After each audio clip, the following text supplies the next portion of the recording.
Professor Sérgio Soares, muito boa tarde. Final de jogo, a Portuguesa conquista mais um ponto, empate com o Audax em 1-1. Queria começar essa entrevista com a sua análise, as suas impressões do que foi essa partida. Boa tarde a todos. Foi um jogo onde nós começamos bem, com volume, profundidade, atacando espaço, trabalhando bem no último terço. E foi desenvolvendo desta forma até chegar a um ponto da primeira etapa que a gente transformou esse volume em morosidade. Nós somos um time muito moroso, com passes lentos, o adversário baixou as linhas e a gente tentando passe por dentro, sendo que o último bloco deles tinha ali um espaço para você fazer a bola de inversão, para poder atacar o espaço, fazer a última linha correr para trás. E trabalhando desta forma, o jogo ficou muito moroso e nós proporcionando algumas situações para o adversário, não que chegasse no nosso gol, mas que pudesse criar algum momento de perigo para conosco, né, na ação do Audax. Então foi o primeiro tempo razoável, né, pelo início, mas o segundo, da metade do primeiro tempo me deixou muito aborrecido, acho que foi muito ruim. Não foi um primeiro tempo bom, onde a gente tinha que trabalhar com velocidade, fazer a bola entrar pelos lados, não carregar tanto a bola, a gente abusou muito da questão individual, carregando demais essa bola. E me deixou muito irritado o primeiro tempo, então na minha concepção foi um primeiro tempo muito ruim. Já na segunda etapa a gente melhorou um pouco em termos de comportamento, foi um time que tentou mais, né, a partir do momento que nós fizemos a alteração, né, tiramos o Tauan e adiantamos mais um pouquinho o Danilo, com a entrada do Danilo e do Luan, a gente ficou um pouco mais agudo, a entrada do Ligeiro também, a gente ficou um pouco mais agudo, incomodamos um pouco mais. Acho que o segundo tempo ele foi melhor do que foi o primeiro, porque o primeiro tempo foi muito abaixo. E com isso a gente acabou tomando um gol. A verdade, o gol que nós tomamos do Audax foi um reflexo do que nós fizemos no primeiro tempo, né? Disperso. Né? Você toma um gol de bola parada que o cara sai de trás e vem a cabecear no primeiro pau, aí isso é falta de atenção, que aconteceu muito na primeira etapa. Foi chamada a atenção no intervalo, mas mesmo assim ainda a gente deu esse vacilo, mas melhorou o segundo tempo. Melhorou, mas ainda essa melhora, né? Ela não é em termos de comportamento, tá?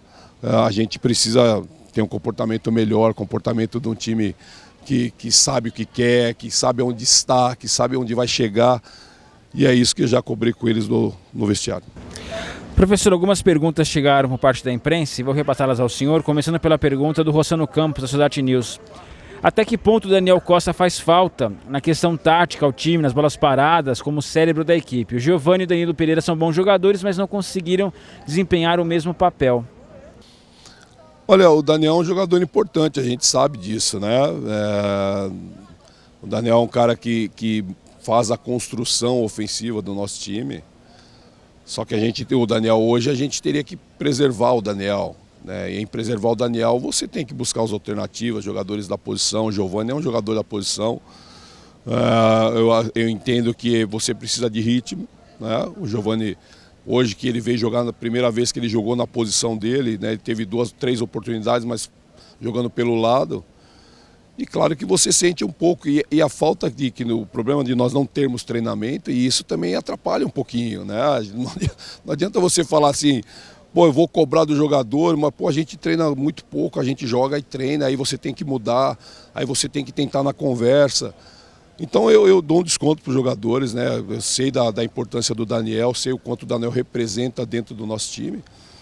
Mas eu tenho que respeitar sempre o meu elenco, né? O Giovani e o Danilo são bons jogadores, o Danilo principalmente com uma característica diferente dos dois, é mais ágil, né? O Daniel é um cara que pensa o jogo, como o Giovani, mas a falta de ritmo às vezes atrapalha.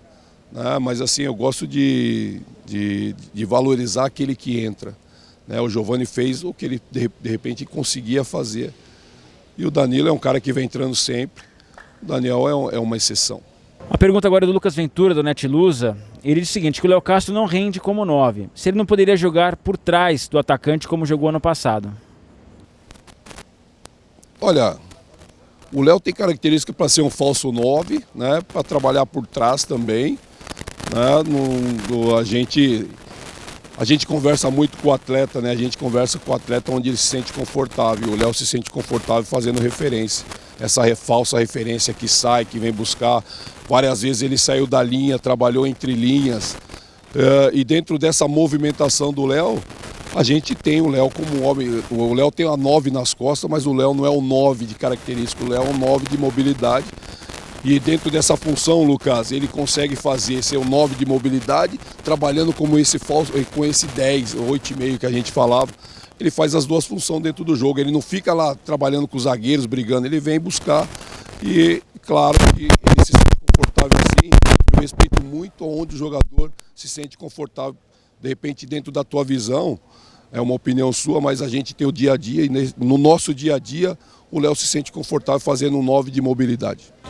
A pergunta do Fernando Mendes, da Soldati News, diz o seguinte: Sérgio, você acha que em situações de dificuldades ofensivas e de criação, a subida do Luiz Ricardo para jogar mais ao lado do Daniel Costa é uma possibilidade possível de acontecer? Talvez com Marzagão, Tauan, Luiz, Daniel e mais dois à frente, ou a retirada de um dos dois volantes, com o Raylan entrando ao lado direito? É uma alternativa, mas eu digo simples, Fernando. Tudo que você faz, você tem que treinar. Eu, pelo menos, sou dessa opinião. Não adianta eu achar que o Luiz Ricardo vai trabalhar por dentro, né, sem treinar o Luiz Ricardo nessa função. Isso, desculpa, mas eu não faço. Né? Eu acho que a gente tem que ter um pouquinho de comprometimento com aquilo que a gente faz. Né? Você está fazendo uma análise que eu acho que é até coerente, mas o dia a dia você precisa de treino. Se você não treina, você não pode... Eu achei que isso aqui dá certo. E às vezes não pode. Então eu respeito a tua opinião. Acho que é uma coisa viável, mas desde que seja treinado. Como a gente não tem tempo de treinar, então é impossível a gente fazer nesse momento. Agora, nessas semanas que a gente vai ter aí para trabalhar, a gente pode buscar algumas alternativas. Dentro daquele a gente viu de dificuldade, a gente pode criar outras variantes para poder melhorar essa fase ofensiva. O Christian Geda, do Netlusa, pede que o senhor comentar as mudanças, as mexidas que o senhor fez, principalmente a entrada do Krieger logo depois do gol. Olha, as mudanças, a entrada do Luan e do Danilo foi exatamente para a gente buscar um pouco mais de agressividade, por isso nós tiramos o Tauan e centralizamos o Naldo. Foi pra gente, a gente já ia fazer essa mudança quando nós tomamos o gol, né? Porque eu achava que a gente precisava agredir um pouco mais, acabou tomando o gol. A mudança foi exatamente para isso, para buscar um pouco mais de agressividade. A entrada do Ligeiro, não entrou o Luan, entrou o Danilo e o Ligeiro, né? Então, desculpa, a entrada do Ligeiro e do Danilo foi exatamente para isso. E a entrada do Luan foi que nós tínhamos que ter um cara mais à frente ali, que segurasse um pouco mais a bola, fizesse pivô e a gente empurrasse o adversário um pouquinho mais para trás. E o Raylan foi para ter um pouco mais de agressividade para o lado, que tem característica diferente do Luiz. Foi por isso as alterações. A entrada do Krieger estava 45, nós fizemos o gol.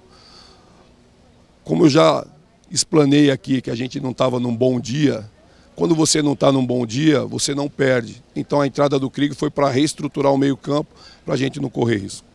E professor, para encerrar, o senhor vai ter finalmente uma semana cheia para treinar.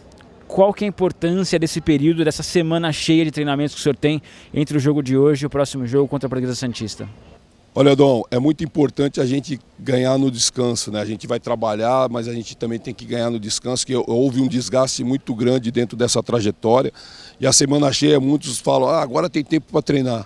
Agora nós temos tempo para recuperar os jogadores. É isso que nós vamos fazer, vamos recuperar a rapaziada, claro, trabalhando sim, mas sem exagerar, porque tudo que nós tínhamos que fazer da parte física, que nós conseguimos suportar essa caminhada, nós fizemos agora é recuperar para que a gente vai para o momento seguinte. Esse momento seguinte a gente sabe que é esperado por todos para que a gente tenha êxito.